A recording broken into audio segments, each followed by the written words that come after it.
I don't need to tell you the depravity of war. You are all too familiar with its images, with the refugees of war, with information that we have revealed showing the everyday squalor and barbarity of war. Information such as the individual deaths of over 130,000 people in Iraq, individual deaths that were kept secret by the US military, who denied that they ever counted the deaths of civilians.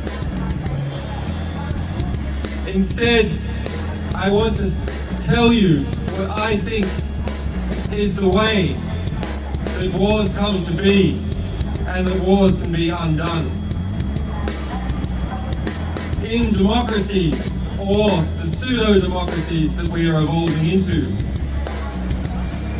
wars are a result of lies.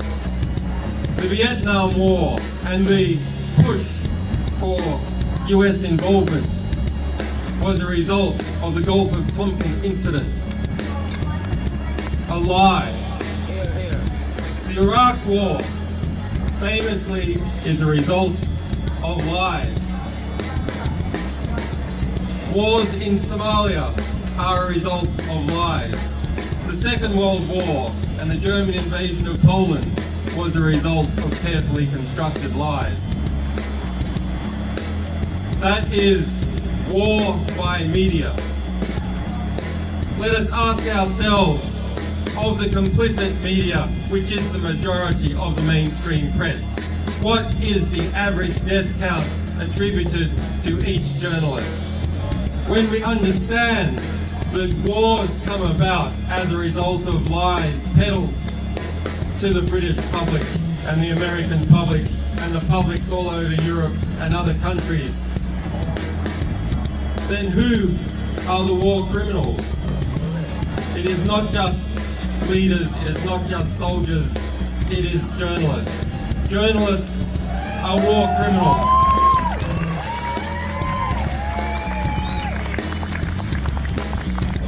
And why one might think that that should lead us to a state of despair, that the reality that is constructed around us is constructed by liars, is constructed by people who are close to those that they are meant to be policing. It should lead us also to an optimistic understanding, because if wars can be started by lies, peace can be started by truth.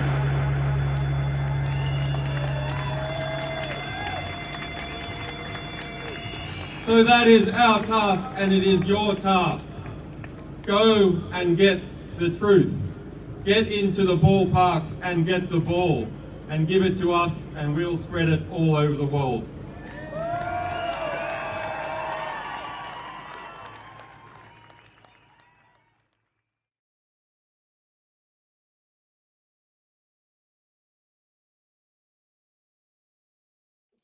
Hello, ladies and gentlemen, and welcome again to Syriana Analysis. I'm your host, Almassian. One of the commentators asked me in the last live streaming in the comments below that I have to say my name slowly because he or she wants to know how to pronounce my name. My name is Almassian. Kevork is the Greek name of George. If you translate it to Armenian, it becomes Kevork. As Julian Assange said, wars are a result of lies, and the media is complicit with this by peddling and repeating these lies in order to manufacture consent.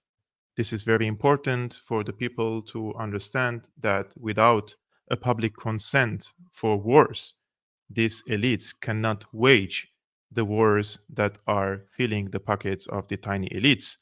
And now, since we are repeating and talking about the carnage and the onslaught against the Gaza Strip, and I know how tragic it is, the situation in the Gaza Strip, and we have been reporting about it in the past 1 month. However, this war could expand. This war could go out of hands, and it could spread in the entire region, in West Asia or in the Middle East. And it could include countries such as Lebanon, could include Syria, could include Iran, could include the United States. So we're speaking about regional powers and also international powers. This could have global ramifications for the entire global economy, for the energy markets, for the human lives in these countries. Please remember, guys, that in the past 2 decades, around 2 million people perished by the American wars. And that is why we're here presenting to you some of the facts that you may be interested in so that you also do your part and do not consent for what may come next. And my fears are that there could be regional war, as I mentioned, and why I'm saying that. So I was sitting today and I wrote some analysis I would like to share with you today at the beginning of this video.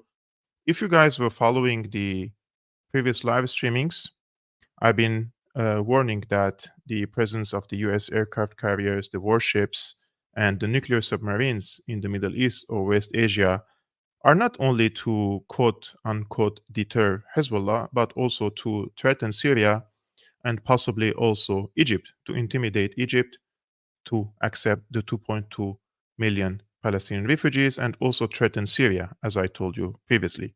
Today, I summarized the indications that the United States and Israel are seeing. I summarized those indications that the US and Israel are seeing an opportunity in the recent onslaught against Gaza, and they want to expand the war to Lebanon and possibly Syria too.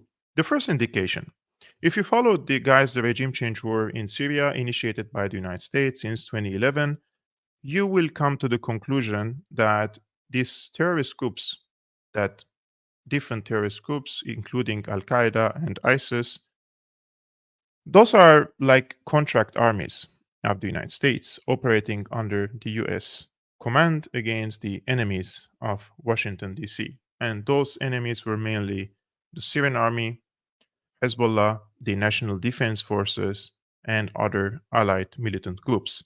This week, ISIS and Al Qaeda cells were activated again against the Syrian army positions in Syria, and they killed over 30 Syrian soldiers.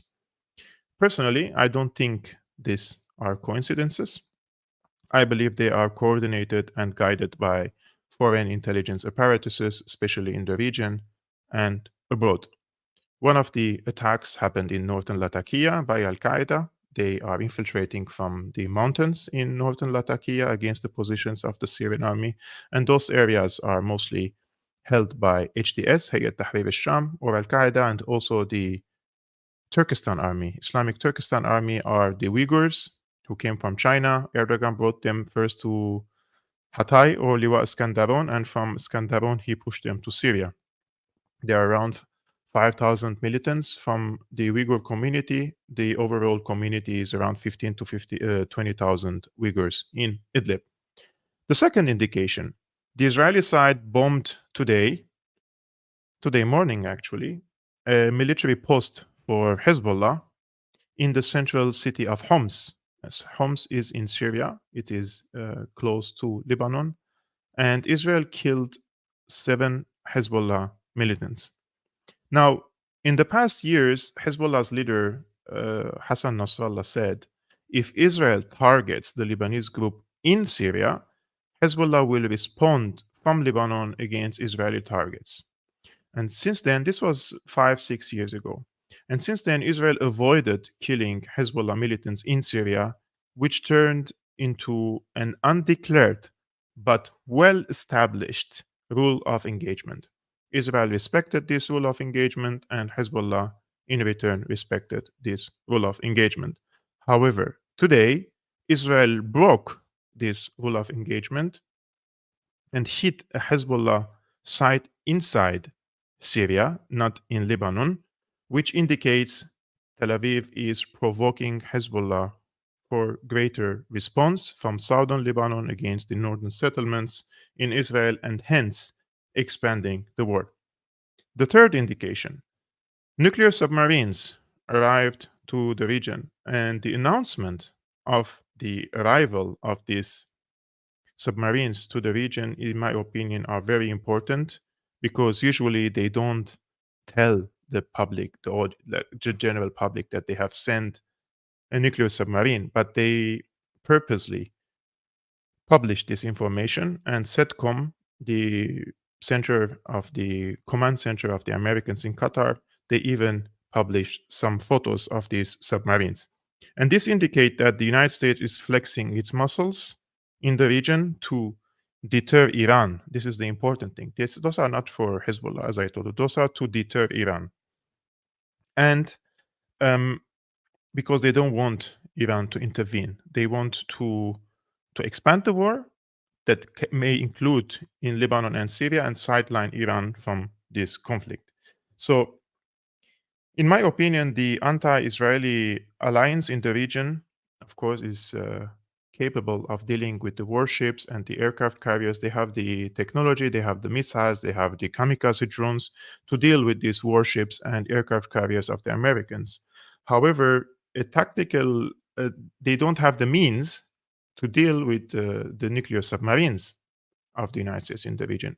As far as I know, they don't have these means, whether it's the military means or the technological means to counter it, unless Iran can enrich uranium at a faster pace and acquire a nuclear weapon in the next few weeks or months. Because in my opinion, we are speaking about the next few weeks, and it will be clear for us whether this war will expand to the region or not. But if the Americans were able to use a tactical nuclear warhead, for example, a bomb against Syria, they could paralyze the entire country. They could paralyze the state institutions. They could paralyze the Syrian army. So this is the third indication.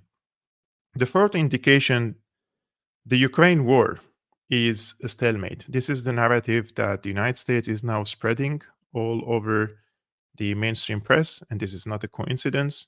They want to pause the war in Ukraine because the United States cannot afford two wars at the same time. Those are two major wars. Those are not small conflicts. Those are major wars against major foes of the United States and also now in the region, major foes of Israel.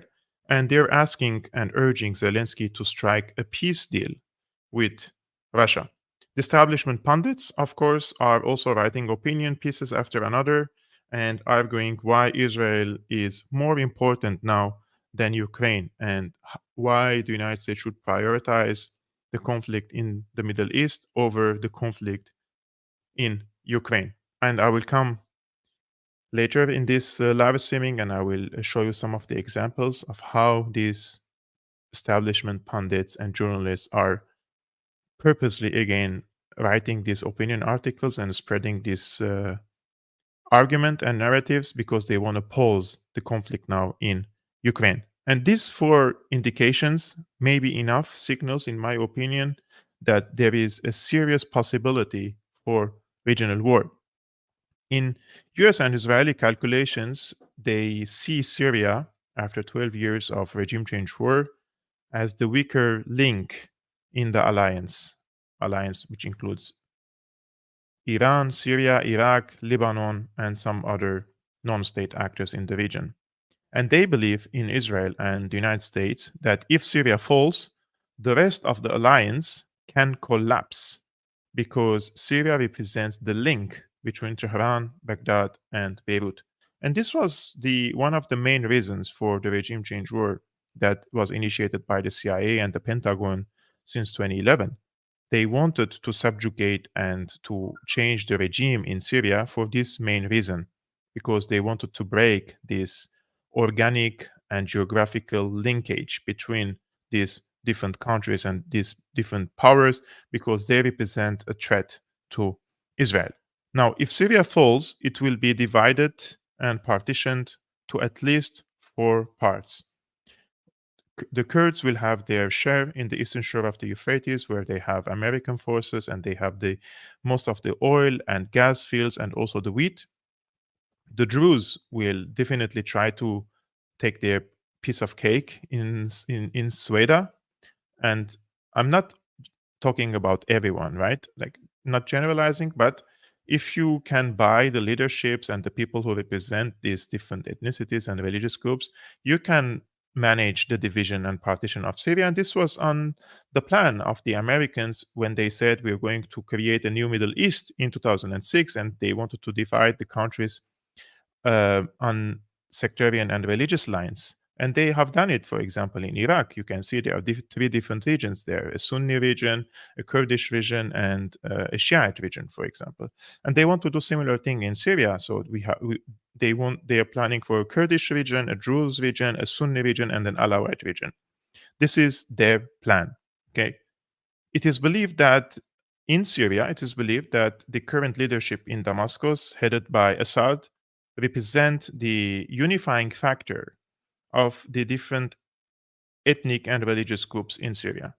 It's always, if you ask the people in Syria, especially the people who are pro-government, and in my opinion, most of the people in Syria, the majority are pro-government or pro-Assad, let's say, they say that Assad represents the unifying factor. He is the person who is unifying all these different religious and ethnic groups in Syria. And if he leaves the country and some pro-American personality comes, this person will definitely try to divide the country, as I mentioned previously.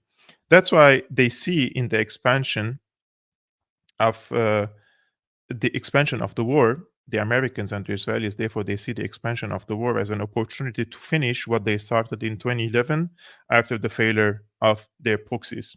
They tried through their proxies, they funded, supported, armed, trained, they dumped weaponry in Syria worth tens of billions of dollars, and they failed. They couldn't overthrow the regime in Syria.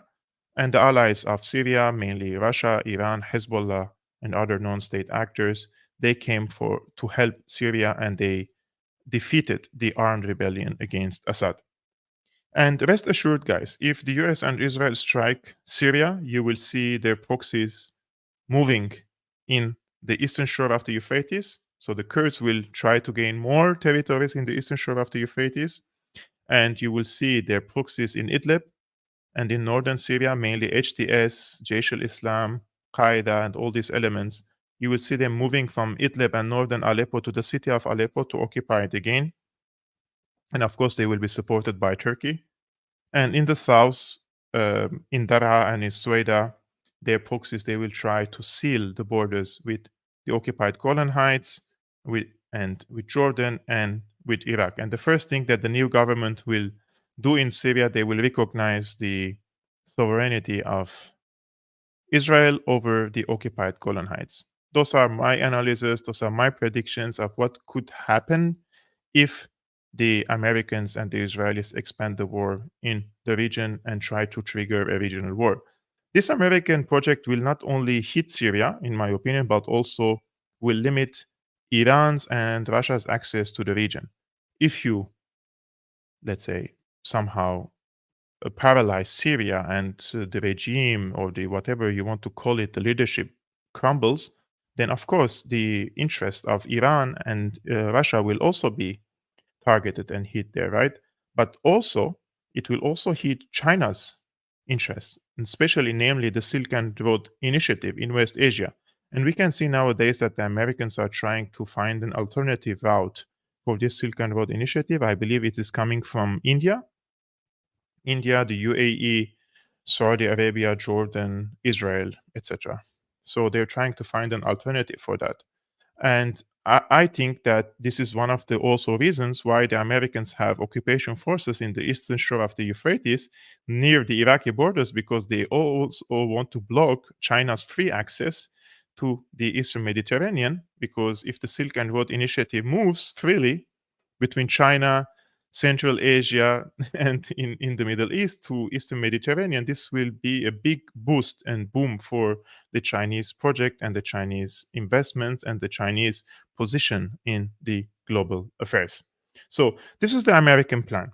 How will Syria, Russia, and Iran react? That's the important question that, in my opinion, no one can predict concretely, or let's say clearly, or we have to wait and see how will they react. But if I want to speculate, I think that Hezbollah will definitely launch a ground invasion, if it happened, on northern Israel, Iran will hit the American bases, warships, and assets in the region, and Syria will fire its long range missiles on Israel. Now, we're not speaking about some of these drone attacks or rocket attacks, right? If this war expands, you will definitely see cruise missiles, you will definitely see ballistic missiles, you will definitely see precision missiles, you will see missiles that can inflict heavy damage on the American positions in the Middle East, in the Persian Gulf countries, its assets, its economic interests. Israel will be definitely hit. So it is a very crazy scenario, right? But I wanted to make this video and I wanted to explain all these different indications so that it can stay as an archive. If it happens in the future, we know that somebody has warned, or we knew that there are indications that could lead into such war. So take it as a just a warning that this could come next. So it's a frightening scenario, but this is what some of the radical ideologues are calling Armageddon. And politicians, talking heads, religious figures, they're speaking day and night about Armageddon and how this war should probably expand and create more bloodshed in the region. And they're expecting the return of the Messiah and all this, in my opinion, illusions. Those are, in my opinion, illusions. The Messiah, in my opinion, is not going to come the second time, and even if he is going to come, there is no need for bloodshed and tens of thousands of people. There is no need to perish tens of thousands of people for Messiah to come. What kind of ideology is that, in my opinion? So those are the indications that I wanted to share with you. I've been working on it today, and the former Indian the former Indian diplomat, Bahar Kumar, he's a very good author, in my opinion. He agrees with my assessment here, and he published this new article in The Wire. He says the war in West Asia will define the new multipolar world. I summarized it for you guys. I just want to back up my arguments with arguments of people who probably know better than me. And this diplomat says the announcement late Sunday night by U.S. Central Command CENTCOM headquartered in Doha about the arrival of Ohio-class American nuclear submarine in its area of responsibility presages a significant escalation of the situation around the Palestine-Israel conflict. The use of these submarines, I just want to check the screen, yes. The use of these submarines is rarely publicized. CENTCOM posted an image apparently showing an Ohio-class submarine in Egypt's Suez Canal Bridge. Interestingly, CENTCOM also separately shared an image of a nuclear-capable B-1 bomber operating in West Asia. This U.S. deployments, on top of 2 aircraft carriers and warships and hundreds of jet fighters in the eastern Mediterranean and the Red Sea, are with an eye on the other side of the equation, as Secretary of State Antony Blinken quietly described Hamas, Hezbollah, and Iran. The most charitable explanation for the deployment of a U.S. nuclear submarine, part of the Pentagon's nuclear triad, Ohio-class boats are the biggest ever built for the U.S. Navy near the war zone, is that the Biden administration is preparing for an escalation of the war into Lebanon to draw out Hezbollah, which may in turn trigger an Iranian reaction. The locus of US strategy in West Asia may be shifting from diplomacy, which has anyway lost traction. The US is watching with frustration as new regional equations appear among Muslim nations. Certainly, the Iran-Saudi rapprochement mediated by Beijing has profoundly transformed the regional security environment, with regional states preferring to find solutions without outside interference. All schemes and xenophobia promoted by the US to perpetuate its dominance has no takers. The Fars News Agency, which is close to the Islamic Revolutionary Guard Corps, also disclosed that in a recent meeting in Tehran with the head of Hamas political bureau, Ismail Haniyeh, Khamenei told him that Tehran's support for the resistance groups is its permanent policy. Evidently, Tehran no longer sees a problem in acknowledging fraternal links with the resistance groups. This is a paradigm shift indicating the shift in the power dynamic, which the US and Israel are compelled to counter through the use of force, Washington's diplomacy having failed to isolate Iran. So, this is also, if we take one step back and see how the United States was trying to isolate Iran in the past through whether diplomatic means or sanctions, and asking the regional countries to turn against Iran and fight them, whether it's in Syria, in Iraq, in Yemen, etc. These attempts all failed. So according to the diplomat, this is also pushing the United States to change its strategy toward Iran from failed diplomacy into war. Chief of Israeli General Staff Herzi Halevi said on Sunday during a meeting at the Northern Command, quote, "We are ready to strike in the north at any moment. We understand that it can happen. We have a clear goal of restoring a significantly better security situation at the borders, not only in the Gaza Strip." So I truly wonder how are they planning to do that in the southern Lebanon borders? Because to be honest with you, I think this is a fear mongering, and I think this is a wishful thinking with Hezbollah. Hezbollah is not going to sit aside and wait for the Israelis to hit them where it hurts. Hezbollah has the capability of hurting the Israelis in this regard, and they are capable of waging a ground offensive. What can the American warships do in this regard? They will attack the Hezbollah fighters. But if Hezbollah has an anti-ship cruise missiles, they're going to try to hit the American warships. If Hezbollah has drones, and these drones are kamikaze drones and they carry explosives, they can sink these warships, right? So it is not a situation that is only the United States and Israel can inflict damage, but also their enemies can inflict heavy damage on their military presence in the region. So it will be, in my opinion, a lose-lose situation in this regard. No power on earth, says the diplomat, can stop Israel. Its stability and defense are inextricably linked to this war, which will also ensure abiding US commitment to its security as a key template of American global strategies. Therefore, Israel's best chance of survival lies in expanding the scope of the war in Gaza into Lebanon and even Syria, shoulder to shoulder with the Americans. So, the diplomat is arguing here that it's in the interest, the military interest, the strategic interest of Israel to expand this war and not the other way around. That's why they are refusing, for example, nowadays, any calls for a pause, any calls for a ceasefire. Because, guys, remember, the decision to go into, let's say, a regional war or to expand the war, it's not like you click on and you press one click and then everything expands. No, it always, the pace increases. The one side, for example, hits a little bit harder, the other side hits a little bit harder, escalates and escalates and escalates in order to reach into a situation, and then it could reach into a situation that we can call it a regional war.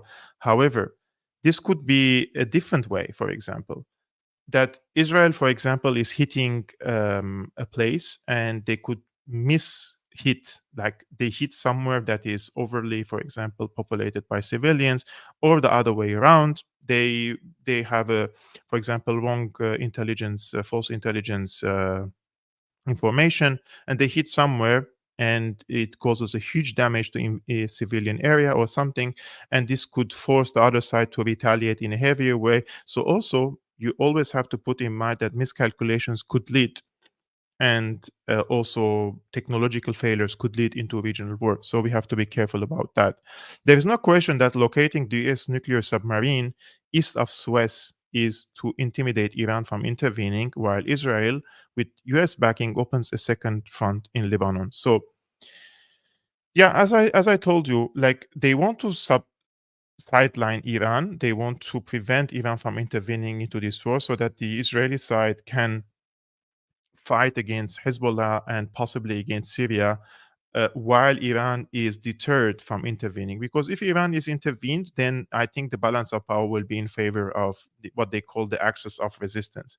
But if Iran cannot intervene because it is threatened by nuclear strike from the American side, then Israelis may manage to inflict a really heavy damage, and and they can probably achieve a strategic victory. And strategic victory for them is a regime change in Syria, right? So unless, of course, Iran, as I told you at the beginning of this video, they manage to somehow develop their own nuclear weapons and they enrich their uranium into levels that they can produce nuclear weapons. I'm not an expert on it. I don't know how much for how what's the maximum that Iran has um, developed in this technology or enriched its uranium. If you guys know more than me, please let me know in the comments. I'm checking now.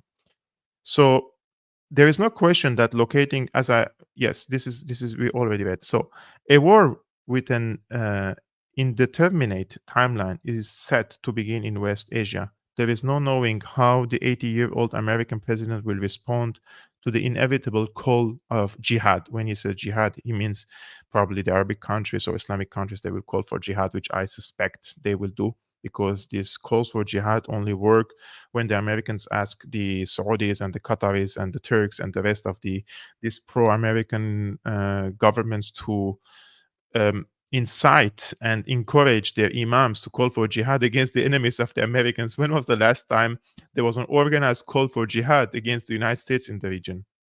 The last time there was an organized call for jihad was against Libya, against Gaddafi, by influential imams in Saudi Arabia, Qatar, etc., and also when the war erupted in Syria. He says, no, this won't turn into a world war. It will be fought in West Asia only, but its outcome will significantly impact the making of a new multipolar world order after the precipitous decline of US influence and the volatile global environment since the Ukraine war began.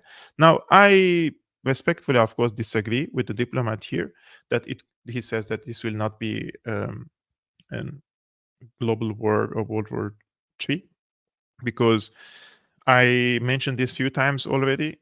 Putin has ordered his air force to conduct 24/7 trips over the Black Sea, and these aerospace or the fighter jets are carrying hypersonic missiles, the Kinzhal. And this is a message to the Americans, because the Russians have vital interests in Syria. They have strategic interests, and it's in their interest that the state institutions in Syria stay untouched. And it's in their strategic interest that the state institutions in Syria do not crumble. Therefore, it's in their strategic interest for Assad to stay in Syria. And also it's in their strategic interest for the fleet stay in the Mediterranean, right? Those are all strategic interests for the Russians. So Russians could also intervene to at least try to deter the Americans from bombing strategic locations in Syria. Remember what happened in 2013, in 2018, in 2017. Every time the Americans came and said we're going to bomb Syria because of the alleged chemical attacks in Syria, right? The Russians said, we're here to deter you from striking the locations that could lead into a paralyze or crumbling of the regime. Therefore, the Americans came and they started bombing some irrelevant, let's say, targets that would not lead into the crumbling of the regime or the departure of Assad, for example. And now, I was also, before I come to this live streaming, I saw that the foreign minister of Iran, he says he is warning of inevitable expansion of Israel-Gaza war. He says an expansion of the scope of the war in Gaza is inevitable due to Israel's heightened aggression, according to Iran's foreign minister. Due to the expansion, I'm quoting him, due to the expansion of the intensity of the war against Gaza and civilian residents, expansion of the scope of the war has become inevitable, Amir Abdullahian said. He also said on X or Twitter, quote, time is fast running out for Tel Aviv's crimes to continue. He continues saying, quote, the only benefit of Netanyahu was that he made the foundations of the fake Israeli regime more shaky and showed the criminal, violent, and aggressive face of the Zionist regime in the massacre of women and children in Gaza. And finally, he said, undoubtedly the future belongs to Palestine. I don't know about you guys. What do you think about these statements? Because usually the Iranian politicians make such statements and They have been making so many statements in the past decade or two about Israel.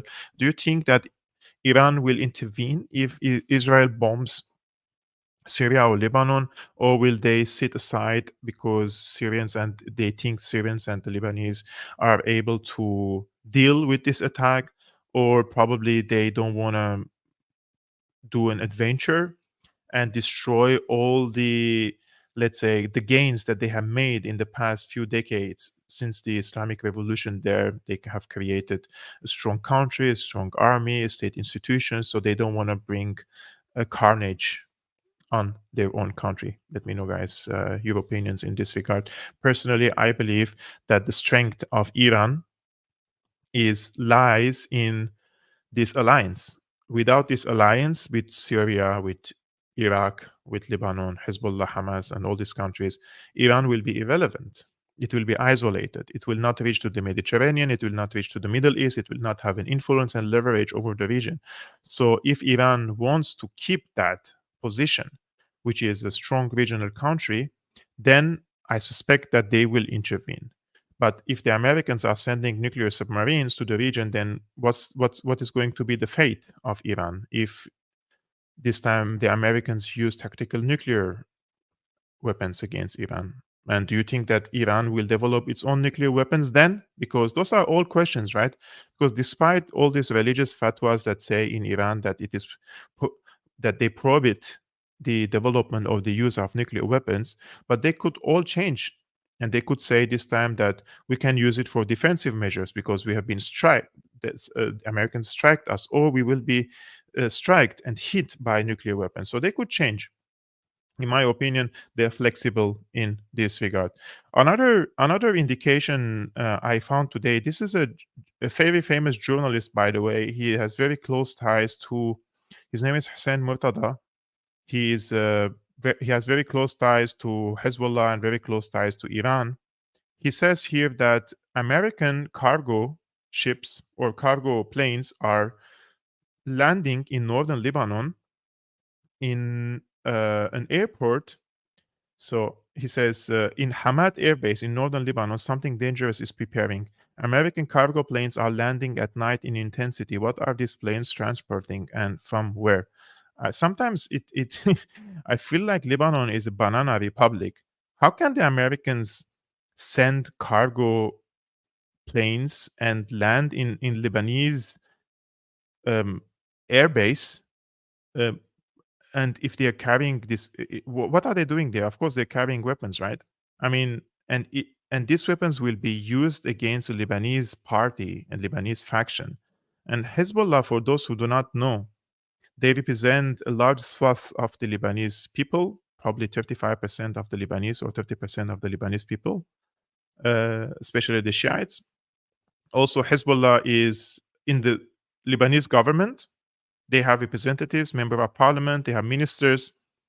And also, in every time there is a coalition to form a government in Lebanon, there is what they say the ministerial statement or the ministerial program, right? The government program. They represent the government program. In this program, every time they mention Hezbollah and they give Hezbollah the legitimacy and the right to defend the borders of Lebanon and use arms against the Israeli occupation. So Hezbollah is not like, for example, an outlawed militia or some organization that is using weapons against the will of the Lebanese government, for example. No. Of course, there are people in Lebanon who oppose this, and especially again in the government, because the government is always divided between pro and anti-American camps in Lebanon because of democracy, right? But Hezbollah has enough strength and enough allies in Lebanon to block any statement or any ministerial program that doesn't include the right of Hezbollah to use armed resistance or armed activities against the Israeli side or defend Lebanon from Israeli aggression. So, since 2005 and onwards, or even before that, Hezbollah always have the legal status according to the Lebanese constitution and the different governments that came and left, including governments who were arch enemies of Hezbollah and arch enemies of Syria, arch enemies of Iran, who were very pro American. Even the governments were very pro American because Hezbollah had lots of influence and allies. They would block the formation of a government, for example, because this is not passively. There is, for example, if you want to form a government, you need, for example, two-thirds of the MPs to vote on a law or something. So they always compromise and try to make their way so that they could have a legal status in Lebanon. And since we were speaking about Lebanon and Syria and the Middle East, I told you one of these indications is that the United States is apparently withdrawing a little bit from Ukraine. And now we can see articles like this are published everywhere, actually, in different American and Western outlets, and they're all speaking about like why it's in the US interest to support Israel but not Ukraine. So those are all opinion articles, of course, but they represent this core. This is written by Scott McConnell. He's the founding editor of the American Conservative. And those are all arguing that it's now in the interest of the United States just to focus on Israel. And this is not a coincidence. I will show you now two other examples. He says a fight over funding for foreign wars is pitting President Biden's commitment to sending aid to both Ukraine and Israel against an increasingly anti war Republican cohort that wishes to support just Israel. The war in Gaza and the war in Ukraine are not similar but quite different, both in their strategic significance and morality. For the United States, Ukraine is almost entirely a war of choice, instigated in large part by reckless American policy. The United States had no need to financially and symbolically intervene in Ukraine's domestic struggles in favor of the most anti-Russian faction, as it did under President Barack Obama during the Maidan insurrection. Russia's invasion and the horrifically brutal war which has ensued for 20 months was thus entirely predictable and entirely unnecessary. Just for a minute, imagine if an elected Mexican president was replaced in an anti American coup supported by China, and then the new regime sought a military alliance with China. Washington would react in very much the same way Moscow did. I mean, I've been saying this, and we have been saying this for quite some time, like for 20 months. And this paragraph, especially, we use this argument a lot. And people were dismissed, called Kremlin talking points or Putinist. And now it's just the normal thing to say in the mainstream media, but after 20 months.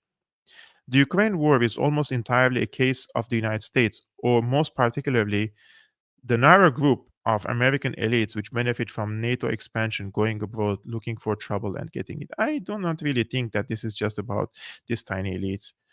The NATO expansion is to intimidate and to try to isolate Russia, and Russia is one of the main rivals of the United States. It had geopolitical dimension why they wanted to expand to Ukraine, right?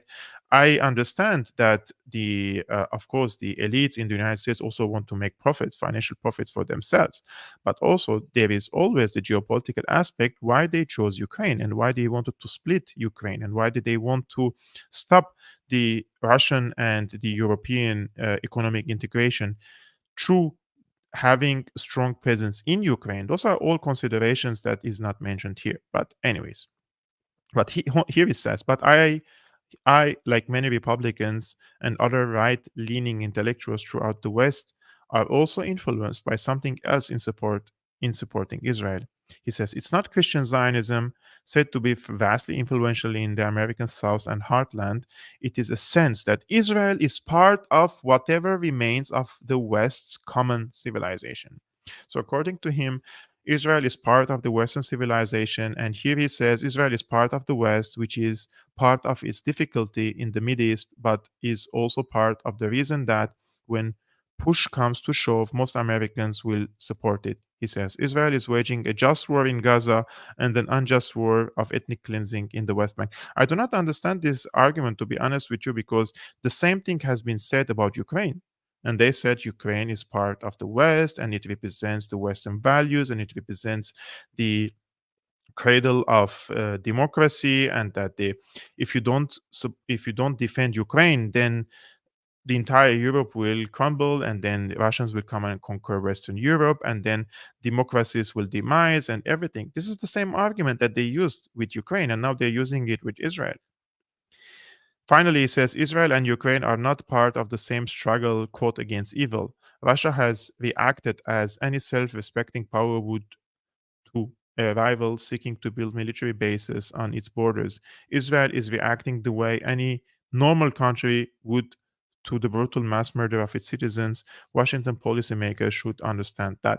I do not really understand how can any self-respecting country carpet bomb another country and kill over 10,800 people, including 4,200 children, in a matter of 1 month, and give a justification for that. Really, sometimes it's just beyond me how these so-called pundits and journalists try to justify this onslaught against the Gaza Strip. For them, it's just a matter of this. Those are human animals, and those are just Palestinians. So okay, 10,000, 20,000 of them die, it's fine, especially the Republicans and the so-called conservatives in the West. This is a paid article. I'm not going to pay a penny to Konstantin Kisin to read his article, and I'm not going to be part of financing his warmongering work. He was calling for a very long time for arming Ukraine, sending weaponry, continuing the war, no ceasefire, no pause, and nothing, Slava Ukraini and everything. And now he comes with a new article. It's time to end the war in Ukraine. Like, you really think those are coincidences? You really think that these people just writing their minds? These people receive instructions to write these articles, most likely. And I'm not going to, as I told you, to pay to read it, but I can read to you what I can read, because I can read probably half or quarter of the article. But he says, as someone who has been a vocal supporter of Ukraine's fight for its sovereignty since the day it was invaded, I take no pleasure in writing this article. Indeed, I do so with a heavy heart. I think, bro, when you fill your pockets with enough money, you will not even feel anything in your heart. You will feel very happy that you received all the money previously for urging and encouraging the war, and now trying to say, let's end this war. He says, but the time has come to end the war in Ukraine. So what are the reasons to end this war, in his opinion? First of all, he's making all the justifications now that why it was important to support Ukraine all this time, right? And according to him, he says, to be clear, none of what follows is to suggest that Ukraine was wrong to defend itself, that we were wrong to encourage them, that we were wrong to commit considerable financial and other resources to support them, or anything of the kind. On the contrary, with our support, Ukraine has achieved what almost no one could have predicted when Putin first. Look how they hype about it now, and how they exaggerate the position of Ukraine now in this current conflict, as if Ukraine has liberated all its territories, as if Ukraine defeated Russia, as if all the stated goals that they will kick out all the Russian forces and continue to Moscow and do regime change war have been achieved. Now, most have, of course, forgotten this, but when the war first broke out, Russian formations had reached the outskirts of Ukraine's capital, Kiev. Chechen death squads were hunting down Zelensky in his own town, and Kherson had been seized by Russian troops without a fight. Mariupol managed to hold out for some months before being encircled and taken. Kharkov and Chernigov could easily have been overrun as well.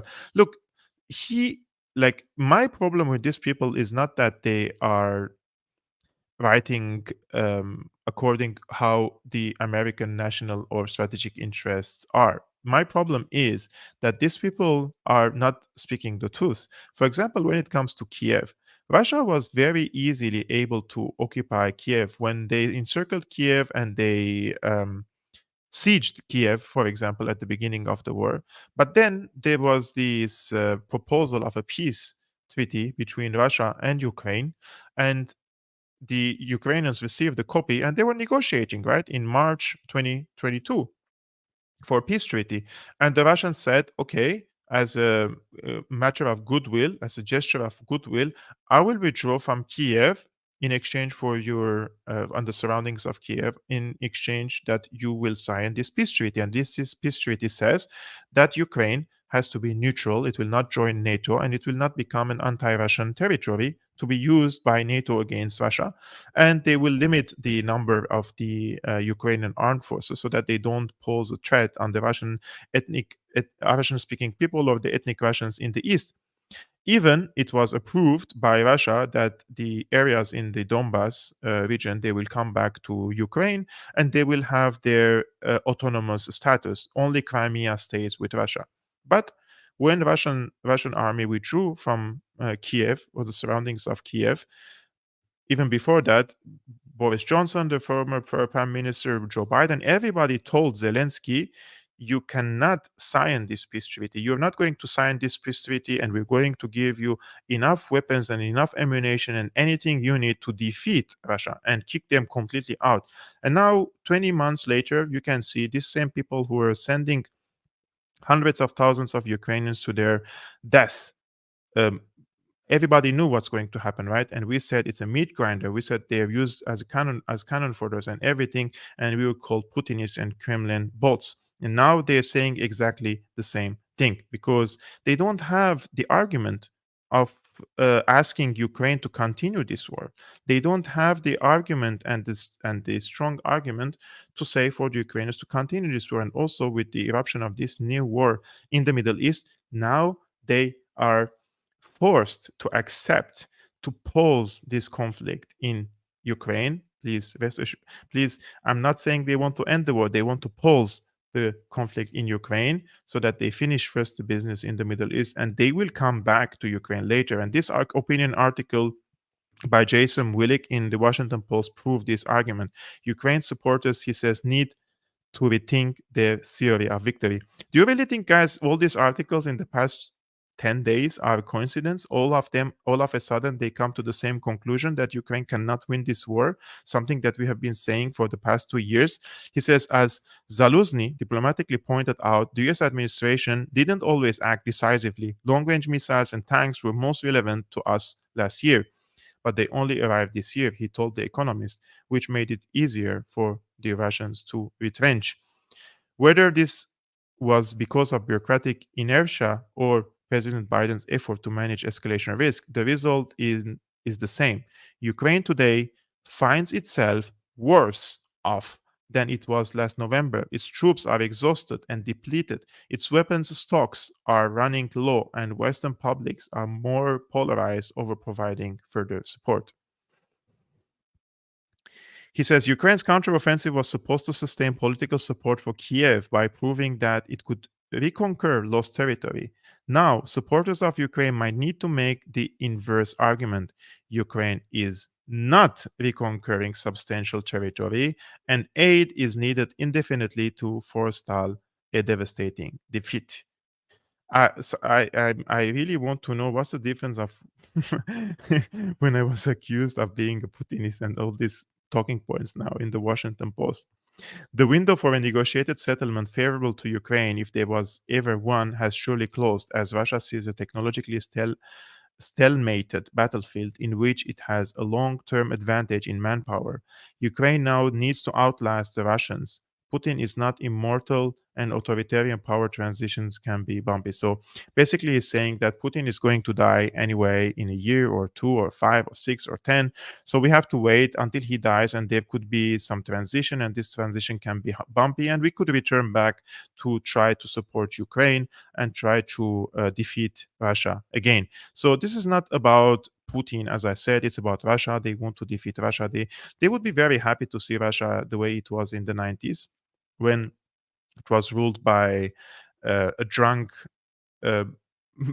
drunk maniac who cannot manage the affairs of Russia, where the economy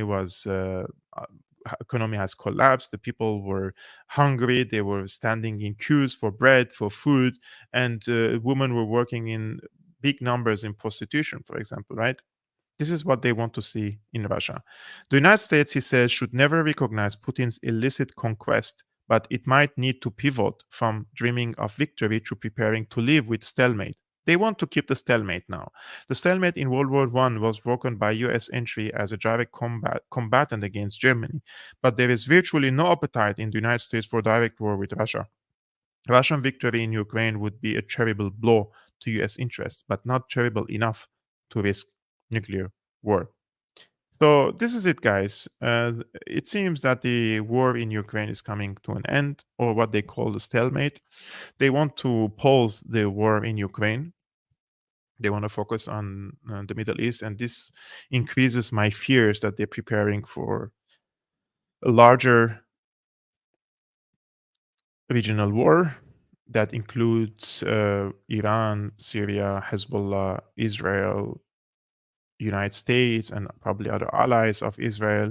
So the question here would be, what will be the position of some of these Arabic countries, Saudi Arabia, the UAE, Egypt? Are they going to be neutral? Are they going to be pro-American? Because I suspect that they're going to be pro-Syria or pro-Iran in this case, right? I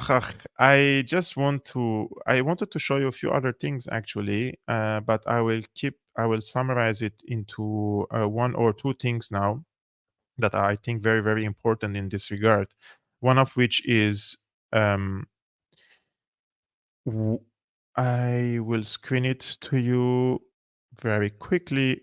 Yes, this is it. I think one of the sane voices since the beginning of the war in Ukraine was David Sachs, and he had lots of articles arguing against bulldogging against Russia and going into this war with Russia. And this is a new interview of him on the Rising the Hills.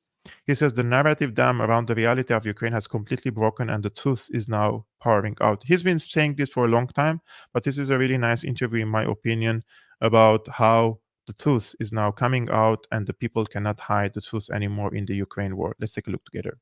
Are we reaching the point that many non-interventionist or skeptics of increased and continued and permanent U.S. support to Ukraine, a situation that was long predicted, where Ukraine has no choice but to have a conversation with Russia about what the future of the contested region will be? Yeah, that's exactly the point that we've reached. What you've really seen over the past week or so is that the narrative dam around the reality in Ukraine is completely broken, and the truth is now pouring out. It started with that Time magazine article. Like you said, Zelensky's own aides and advisors said that he was delusional for this, what they said, messianic belief in their ultimate victory. One of his advisors said, "We're out of options, we're not winning, but try telling him that." But that wasn't the end of it. Then you had this NBC News story basically saying that the war was deadlocked, it was in a stalemate. But even more than that, officials said that if Ukraine didn't negotiate by the end of the year, the situation would become urgent. You could almost hear the panic in these unnamed officials' voices. Then you had the New York Times just the other day talking about an open rift that's developed between Zelensky and his commander-in-chief, Zelensky. Zelensky did an interview with The Economist in which he said the war was a stalemate. Zelensky disagreed with that in a press conference.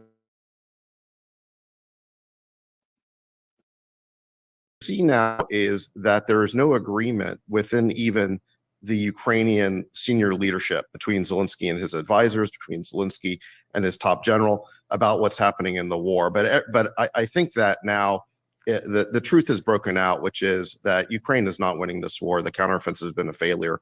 And if they don't start doing something different, they're headed for disaster. Why do you think that this news is coming out now, that we're getting the Time magazine piece now? Certainly circumstances on the ground haven't been Tony for Ukraine for a very long time, if ever. Do you think this is really about the United States making a choice between which of two ongoing wars now it wants to throw its resources behind, and this is all being provoked by the fighting in Gaza? Or do you think it's more being driven by the frustration of people with internal to his own regime, like this general who's been speaking out? To what do you attribute this change in tenor?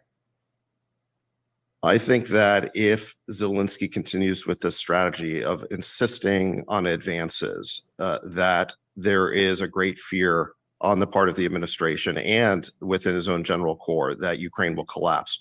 Remember that since the counteroffensive began on June 4th, Ukraine has basically been on the offensive for about 5 months. They've been hurling their troops and weapons at these fixed Russian fortifications now, with huge casualties and huge losses. And the thing that the Time profile makes clear is that these orders to advance, this insistence on continuing to be on offense, to make progress of even just a few meters a day, is coming directly from the office of the president. And what some of the sources say is that even if the US comes through with more weapons, more ammunition, and so on, the Ukrainian army does not have the personnel to use them. They say we don't have the manpower.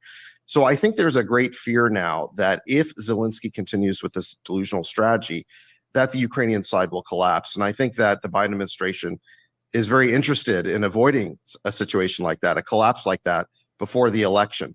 So I think they're quite unsure what to do now.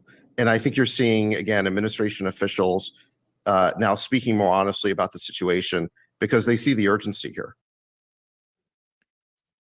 So if Zelensky continues with this strategy of insisting to advance, and it's a desperate move, I think they will replace him. I think he has maximum 6 months if he insists on this, and they will replace him easily.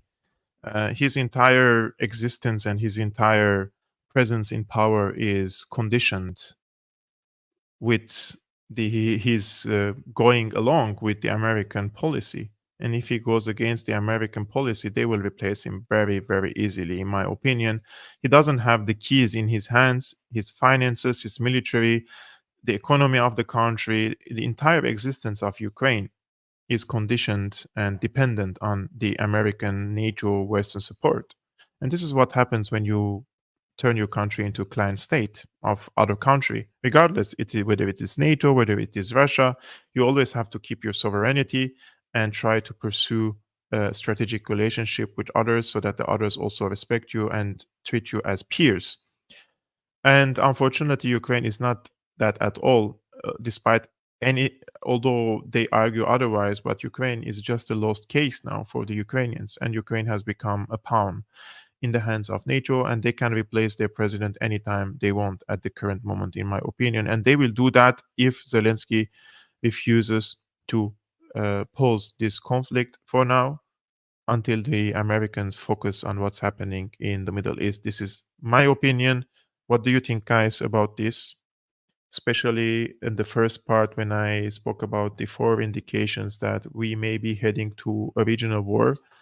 Do you think that's a possible scenario? Do you think that the President Biden and also the Israelis are pushing for that in the region?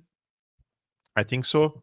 I hope I'm wrong. I hope there would be countermeasures being taken by these alliances in the region, or even the countries that are neutral, in order to deter and avoid such a scenario, because it will be catastrophic for everyone in the region. So this was all, guys. Thank you very much for tuning in and watching this live streaming. I really appreciate all of you tuning in and watching till the end of this video. It's already been over 1 hour. If you appreciate this work, please share it with your friends and try to warn other people that there is a possibility that the Americans and the Israelis are pushing for a nuclear war or nuclear strike against the regional countries, or probably a wider regional war. So that's why I'm here to speak about these cases, to warn, so that we can probably predict and foresee what could come next, and if we can do anything about it to avoid this scenario. If you're new, guys, please subscribe. It's a really great help if you do that. Like this video, share it with your friends, and if you want to support my independent work, you can become a patron. The link is here on the screen, www.patreon.com/Syriana Analysis, and I will see you very soon, tomorrow actually. Salam. I don't need to tell you the depravity of war.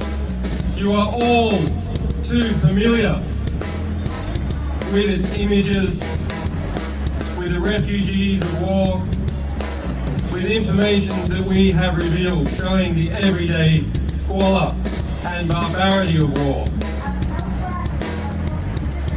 Information such as the individual deaths of over 130,000 people in Iraq.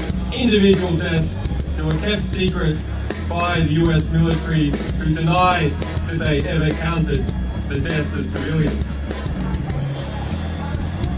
Instead, I want to tell you what I think is the way that wars come to be and that wars can be undone.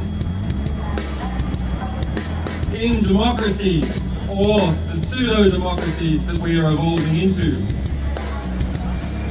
wars are a result of lies.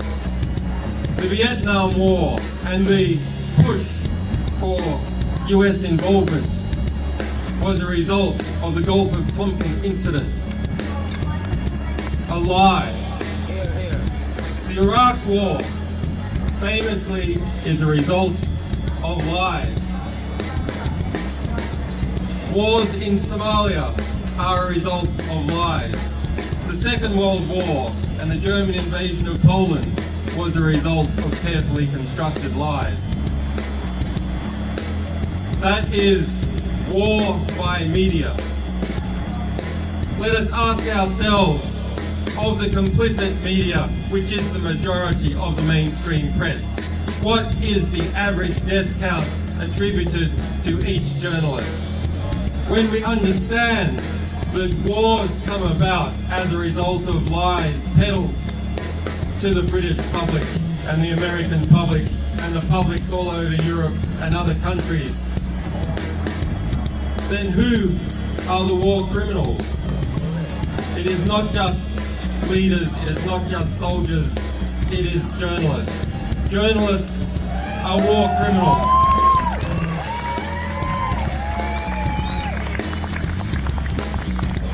And why one might think that that should lead us to a state of despair, that the reality that is constructed around us is constructed by liars, is constructed by people who are close to those that they are meant to be policing. It should lead us also to an optimistic understanding, because if wars can be started by lies, peace can be started by truth.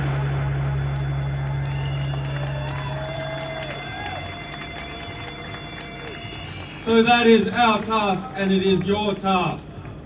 Go and get the truth. Get into the ballpark and get the ball, and give it to us, and we'll spread it all over the world.